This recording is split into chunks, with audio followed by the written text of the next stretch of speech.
ప్రతి నిమిషం ఏదో ఒక ప్రాంతములో జరుగుతున్న యథార్థ సంఘటన.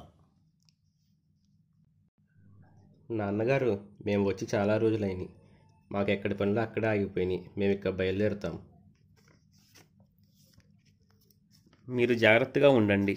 మీ ఆరోగ్యం జాగ్రత్త. మీ కొరకు అన్ని ఏర్పాట్లు చేసే మేము వెళ్తున్నాం. మామయ్య గారు, మిమ్మల్ని ఏమీ ఒంటరిగా వదిలి వెళ్తాం లేదు. మేము అన్ని ఏర్పాట్లు చేసాము. తగినంత డబ్బులు సమాస్తం పంపిస్తాం మామయ్య గారు. సరేనా? బాయ్ బాయ్ మామయ్య గారు. Bye bye. నేను తాత దగ్గరే ఉంటాను. డాడీ, నేను తాతను వదలని రాను డాడీ.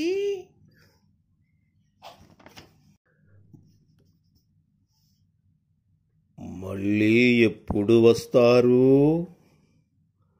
మళ్ళీ ఎప్పుడు వస్తారు?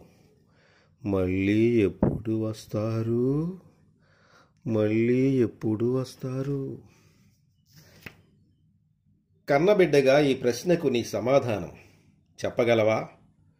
ఈ లోకములో ఎంతోమంది పుడుతూ ఉంటారు. వారి వారి బాధ్యతల ప్రకారముగా వివాహాలు చేసుకుని బిడ్డలను కంటూ ఉంటారు. వారిని ప్రయోజకులను చేస్తారు. వారికి ఒక దారి కల్పిస్తారు. వారి కుటుంబస్తు జీవితంలో వారిని ఎంతగానో ప్రేమిస్తూ వారిని ఒక ఎత్తైన ఉన్నత శిఖరం మీద నిలబెడదామని ప్రయత్నిస్తారు. ఈ ప్రయత్నంలో అనేక మంది బిడ్డలు పడిపోతూ ఉంటారు, అనేక మంది నిలబడుతూ ఉంటారు. అయినప్పటికీ వారి వారి బాధ్యతలు, వారి పనులను బట్టి ఆయా పనుల మీద ఆయా స్థలాలకి వెళ్ళిన బిడ్డలు తల్లిదండ్రులను వదిలేసి ఒంటరి వాళ్ళని చేసి వాళ్ళని ఏ అనాథాశ్రమంలోనో లేదా నెలవారీ ఇంతని ఇచ్చి ఒక పని మనిషిని పెట్టి వారికి కావలసిన సౌకర్యాలు తీరుస్తున్నారు. మంచిదే. కానీ ప్రేమ, ఆప్యాయత అనే సౌకర్యాన్ని ఎవరు తీరుస్తారు బిడ్డ? తండ్రి కన్నీళ్లు చూశావా? తల్లి కన్నీళ్లు తుడిచావా? ఆ కళ్ళు చూడు. ఆర్ద్రత స్వరంతో మాట పెగలలేక కంటి భాషతో నిన్ను ఎంతగా ప్రేమిస్తూ నీ కోసం పరితపిస్తున్నాయో.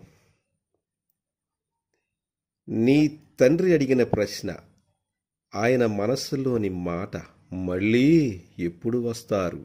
మళ్ళీ ఎప్పుడు వస్తారు? కన్నబిడ్డగా ఈ ప్రశ్నకు నీ సమాధానం క్వశ్చన్ మార్క్.